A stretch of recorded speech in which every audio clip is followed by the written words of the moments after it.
अस्सलाम वालेकुम स्टूडेंट्स, क्या हाल है आपका। उम्मीद है आप खैरियत से होंगे। जी तो स्टूडेंट्स, आज हम 9th क्लास की एक्सरसाइज 1.6 यूनिट नंबर 1 और उसका क्वेश्चन नंबर है जी 2 ये करने जा रहे हैं, जिसमें उसने एक स्टेटमेंट दी हुई है और कहता है कि इसको क्रैमर रूल और मैट्रिक्स इन्वर्शन मेथड से सॉल्व करें। तो हम पहले इसकी स्टेटमेंट पढ़ते हैं, इसे समझते हैं, उसके बाद आगे चलते हैं। The length of a rectangle is 4 time its width. कहता है लेंथ है किसी रेक्टेंगल की 4 टाइम्स है इट्स विथ, यानी इसकी चौड़ाई की 4 गुना, यानी अगर इसकी चौड़ाई को 4 गुना किया जाए तो वो उसकी लेंथ बनती है। कोई रेक्टेंगल है जिसकी लेंथ यानी उसकी लंबाई वो बराबर है, वो किसके बराबर है, वो 4 गुना ज़्यादा है जी विड्थ से, यानी उसकी चौड़ाई से। The parameter of the rectangle is 150 centimetre, और जो पैरामीटर है किसी रेक्टेंगल का वो है जी 150 centimetre. Find the dimension of the rectangle, हमने डायमेंशंस फाइंड करनी है रेक्टेंगल की। तो डायमेंशन फाइंड करने के लिए हम क्या करेंगे, हम इसे लेट कर लेंगे विड्थ को। विड्थ इज़ इक्वल टू है, width of the rectangle is equal to x के है। ठीक है जी, हम लेट किया है, सपोज किया है, फ़र्ज़ किया है कि ये जो विड्थ है वो एक्स के इक्वल है, तो इसकी जो लेंथ होगी ना स्टूडेंट्स, वो फ़र्ज़ करें वाई के इक्वल है। तो जैसा कि उसने पहले ही हमें बता दिया कि जो लेंथ है वो 4 गुना है रेक्टेंगल की, किसी रेक्टेंगल की जो लेंथ है वो 4 गुना ज़्यादा है किससे, उसकी विड्थ से।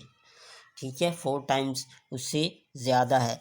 तो अकॉर्डिंग टू, यहाँ पे लिखें according to first condition, first condition के अकॉर्डिंग,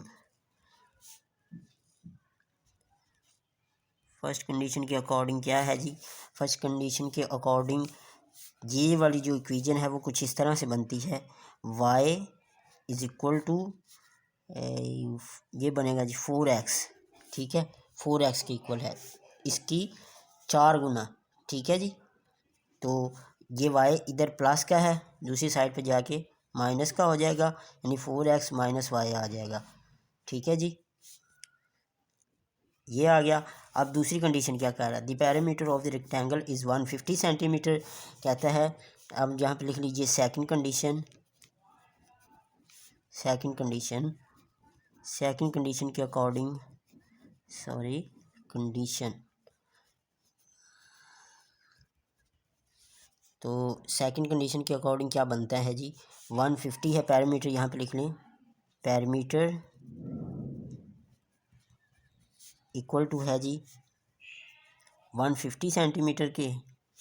ठीक है, तो इसकी इक्वेशन कुछ इस तरह से बनेगी कि यहाँ पे प्लस है ना, यहाँ पे जहाँ जिस जगह पे प्लस है वहाँ पे जस्ट आपने माइनस, यहाँ पे माइनस है वहाँ पे प्लस लगा देना है, यानी 2 यहाँ पे, यानी इसका आधा आपने लिखना है। ऐसे समझिए कि 2/2 को मल्टीप्लाई करवाया है 4x माइनस वाई से, या उससे कट किया, यानी ये देखिए 2x x प्लस वाई ये बन रहा है। ठीक है, तो ये इक्वल किसके है, 150 के। ठीक है, 150 के। तो x plus y is equal to, ये 2 इधर मल्टीप्लाई हो रहा है ना, उधर जाके हो जाएगा डिवाइड, 2 7 ज़ा 14, यहाँ से 1 बचा, 2 5 ज़ा 10, यानी x plus y is equal to 75 आ गया, और ये ऊपर वाला है 0 के इक्वल। ठीक है, तो हमारे पास इक्वेशन क्या बन गई, equation x plus y is equal to 75, और दूसरी ये वाली है, ये पहले वाली, और ये है जी पहले वाली, और ये है दूसरी वाली। ठीक है, या उसे 1 का नाम दे, इसे 2 का नाम दे दें, लेकिन नीचे जो है आपने लिखना है इस तरह 4x minus y is equal to 0। तो इसे मैट्रिक्स फॉर्म में लिखें, यहाँ पे लिख लें मैट्रिक्स फॉर्म। इसकी मैट्रिक्स फॉर्म क्या बनेगी जी, मैट्रिक्स फॉर्म, ये देखें मैट्रिक्स फॉर्म में x के साथ 1 है, और यहाँ पे x के साथ 4 है, यहाँ पे 1 है, नीचे -1 है। ठीक है, दूसरा मैट्रिक्स किसका बनता है, दूसरा बनता है वेरिएबल का, और इक्वल टू की दूसरी साइड पे बनता है रियल नंबर का। ठीक है जी, ये वाला, ये वेरिएबल का x और y का, ये के इक्वल है, ये x के इक्वल है, और ये है जी b के इक्वल। अब a x equal to b हो गया, तो ये इक्वल है जी X is equal to B over A, और ये ए जब ऊपर मल्टीप्लाई करवाएंगे ना तो ये बनेगा X is equal to inverse of A multiply B. तो इन्वर्स ऑफ ए किसके इक्वल है हम जानते हैं, inverse of A is equal to adjoint of A, यानी जिसका हमने इन्वर्स लेना उसका एडजॉइंट और डिवाइडेड बाय उसी का डिटर्मिनेंट। ठीक है जी, ये है इसके इक्वल होता है हमारा इन्वर्स। या कुछ लोग वन ओवर डिटर्मिनेंट लिखते हैं ए का और मल्टीप्लाई एडजॉइंट लिखते हैं, तो वो भी मेथड ठीक है, उसका भी मतलब यही होता है। आंसर दोनों के सेम आते हैं, कोई टेंशन वाली बात नहीं है। तो स्टूडेंट्स ये मैंने ए लिख लिया है, ए इसके इक्वल है और इसका हमने लेना है जी डिटर्मिनेंट। डिटर्मिनेंट लेने के लिए हम क्या करते हैं, डायगोनल को डायगोनल से मल्टीप्लाई करते हैं और नॉन डायगोनल को नॉन डायगोनल से मल्टीप्लाई कर देते हैं। तो determinant A is equal to 1 multiply -1, तो -1 आ गया, यहाँ पे माइनस आएगा, 4 1 ज़ा 4, तो ये आ गया जी determinant of A is equal to -5 है, सॉरी, ये आ गया। अब हमें क्या चाहिए, हमें ए का एडजॉइंट भी चाहिए, एडजॉइंट ऑफ ए, यहाँ पे लिखेंगे एडजॉइंट ऑफ ए क्या है जी, ए पहले लिख लें, यहाँ पे ए है 1 4 1 -1, और एडजॉइंट ऑफ ए स्टूडेंट्स किसके इक्वल आ गया, adjoint of A is equal to है जी डायगोनल की पोजीशन को चेंज करना है और जो नॉन डायगोनल हैं उनके सिंबल चेंज कर देने हैं।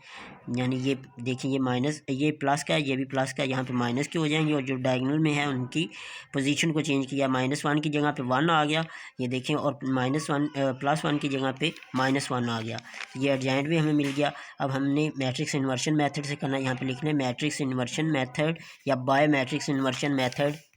ठीक है जी, तो मैट्रिक्स इन्वर्शन मेथड से करने के लिए हम क्या करेंगे, हम करते हैं जी X equal to inverse of A multiply B. तो इन्वर्स ऑफ ए क्या आया, एक्स किसके इक्वल है, जस्ट इनकी वैल्यूज़ पुट कर दें, एक्स बराबर है इसके, ये वाला मैट्रिक्स हमने पीछे पढ़ा था, ये देखिए, ठीक है, ये आ गया स्टूडेंट्स, ये देखिए एक्स वाई के इक्वल है जी, ये वाला एक्स कैपिटल एक्स, तो इन्वर्स ऑफ ए किसके equal, adjoint of A divided by determinant of A, और मल्टीप्लाई किससे हो रहा है, बी से, ये बी का मैट्रिक्स है। तो इसे फर्दर आगे चलते हैं। मैंने आपको बताया था कि जो डिटर्मिनेंट का है इसे आप बटे में लिख सकते हैं -1/5, अभी भी बटे के नीचे है, तो यहाँ पे भी मैं बटे के नीचे होगा, कोई फ़र्क नहीं पड़ेगा। तो -1 -4 -1 और प्लस का 1 ये मल्टीप्लाई होगा बी वाले मैट्रिक्स के साथ, और स्टूडेंट्स यहाँ पे आ जाएगा जी एक्स, और इक्वल टू की दूसरी साइड पे क्या आएगा जी, दूसरी साइड पे आएगा -1/5, और इन दोनों को आपस में कर दें मल्टीप्लाई करने के लिए कंडीशन क्या होती है कि पहले की जो कॉलम है वो दूसरे की रो के बराबर हों, लेकिन जब मल्टीप्लाई करने लगते हैं तो पहले की रो को पकड़ते हैं, दूसरे को कॉलम से मल्टीप्लाई कर देते हैं। तो इनके देखें 2 कॉलम है और यहाँ पे 2 रोज़ हैं, इनका मतलब ये दोनों आपस में मल्टीप्लाई हो सकते हैं। मल्टीप्लाई करते हैं, -1 multiply 75 plus -1 multiply 0, -1 multiply 75 plus -1 multiply 0, -4 multiply 75 plus 1 multiply 0, -4 multiply 75 plus 1 multiply 0 आ गया। ठीक है, तो एक्स वाई हमारे पास क्या आ गया जी, X Y is equal to -1/5, यहाँ से हमें मिल गया माइनस का 75, और यहाँ से हमें मिल गया 0 आ गया। ये जब 0 से मल्टीप्लाई होगा तो उसे भी 0 कर देगा, इसी तरह ये भी मल्टीप्लाई होगा तो 0 आ जाएगा। अब -4 मल्टीप्लाई 70, तो स्टूडेंट्स ये हमारे पास आ गया 300, माइनस के साथ है, ठीक है, और ये भी 300 विद माइनस, ठीक है, प्लस 0, ये -15 मल्टीप्लाई सॉरी प्लस -1 मल्टीप्लाई 0 से हुआ तो 0 ही आ गया। तो एक्स वाई स्टूडेंट्स किसके इक्वल आ गया, -1/5, ये -75 -300 और -75 -300। ठीक है जी, अब हमने 1/5 जो है माइनस का, इसे हम अंदर मल्टीप्लाई करवाएंगे। देखें, -1/5 मल्टीप्लाई -75 -1/5 मल्टीप्लाई -75, और इसी तरह जी -1/5 मल्टीप्लाई -300, यहाँ पे भी है जी -75, मिस्टेक तो नहीं स्टूडेंट्स, ये है जी -1 मल्टीप्लाई 75 -1 मल्टीप्लाई 0 और फिर हाँ स्टूडेंट्स यहाँ तक था -4 मल्टीप्लाई 75 प्लस यहाँ, और ये नहीं है, ये वाला स्टेप नहीं है, जस्ट ये वन साइड है, यहाँ पे भी वन साइड है, ये वाला नहीं है, सॉरी 0 0 है, और ये यहाँ पे वन साइड और ये भी वन साइड है यहाँ से। ठीक है जी। अब 5 1 ज़ा 5, तो 2 इधर गया, 2 5 ज़ा 10, तो माइनस का है तो 15 आ गया हमारे पास, यानी x आ गया 15 के इक्वल। 5 6 ज़ा 30 और 5 6 ज़ा 30 हो गया स्टूडेंट्स, तो यहाँ पे साथ में ज़ीरो आ गया, और ये भी माइनस का है वो भी माइनस का, तो आपस में कटेंगे तो 60 ही आ गया। x आ गया हमारे पास 15 और x is equal to 15, y is equal to 60। ये है जी सोल्यूशन सेट। इसका क्या बनेगा, एस है जी 15 एंड 16, इसका सोल्यूशन सेट बन जाएगा। अब हम इसे फर्दर यहाँ पे क्रैमर रूल से सॉल्व करेंगे। ओके तो स्टूडेंट्स अब इसे क्रैमर रूल से सॉल्व करते हैं। तो क्रैमर रूल से सॉल्व करने के लिए हमारे पास एक एडजॉइंट और डिटर्मिनेंट होना चाहिए, जो कि हमारे पास ये मौजूद है। तो हमने सिर्फ क्रैमर रूल से इसे सॉल्व करना है। तो क्रैमर रूल में x किसके इक्वल होता है, x इक्वल होता है जी x over determinant of a, ठीक है। एंड y किसके इक्वल होता है, y इक्वल होता है जी ay determinant over a determinant. तो पहले हम x को सॉल्व करते हैं। तो x को सॉल्व करने के लिए हम x वाली जो रकमें हैं वो नहीं लिखेंगे, यानी ये वाली नहीं लिखेंगे, बल्कि y वाली लिखेंगे। और y वाली लिखने के बाद दूसरी साइड पे क्या लिखेंगे, जहाँ पे हमें x लिखना चाहिए वहाँ पे हम लिखेंगे b वाली, ठीक है। यहाँ पे b वाली आ गई। अब डिटर्मिनेंट a हमारे पास क्या है, -5 है डिटर्मिनेंट a, तो यहाँ पे -5 लिख लें इक्वल टू, इसका डिटर्मिनेंट है, ये मैट्रिक्स नहीं है, डिटर्मिनेंट है। तो 75 मल्टीप्लाई -1 माइनस फार्मूले का 0 मल्टीप्लाई 1, कॉरिस्पॉन्डिंग जो है डायगोनल को डायगोनल से मल्टीप्लाई करना है, नॉन डायगोनल को नॉन डायगोनल से मल्टीप्लाई करना है, डिवाइडेड बाय -5। तो x is equal to -75 0 multiply 1, तो ये 0 ही आ जाएगा, divided by -5 is equal to minus, देखिए ऊपर भी माइनस है नीचे भी माइनस है, तो ये माइनस माइनस आपस में कट जाएंगे। देखिए मैं बताता हूँ, 75 -5, तो ये माइनस माइनस से कट हो गया। 5 का टेबल पढ़ना है हमने, यदि 75 आ जाए तो 7 1 द 7, 5 1 द 5 और 2 5 15 आ जाएगा, 15 ओवर 5, ठीक है। तो x हमारे पास क्या आ गया, 15 ओवर 5। अब हमने y की वैल्यू निकालनी है।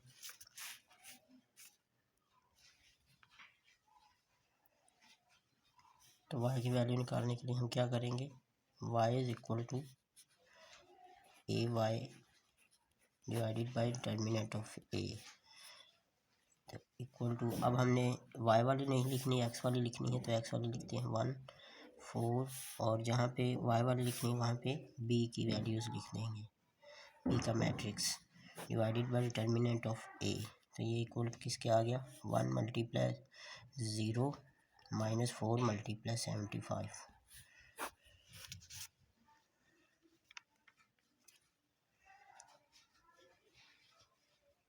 4 मल्टीप्लाई 5 कीजिए, 1 मल्टीप्लाई 0 तो 0 आ गया, माइनस इसे मल्टीप्लाई करने के बाद हमारे पास क्या आएगा, हमारे पास आएगा जी 300 डिवाइडेड बाय -5, तो -300 ओवर -5, माइनस माइनस से कैंसिल, तो 300 ओवर 5, 5 6 द 30 और साथ में ये वाला 0, तो y इज़ इक्वल टू 60 आ गया। और x हमारे पास क्या आया था, x 5, अच्छा 5 कट गया था तो 15 आया, x इज़ इक्वल टू 15 आया जी। सोल्यूशन सेट इसका कैसे बनेगा, ग्रामर रूल का सॉल्यूशन सेट इज़ 15 और 60। ठीक है, ओके तो स्टूडेंट्स, अब बात होगी नेक्स्ट वीडियो में, नेक्स्ट लेक्चर में। अल्लाह हाफिज़।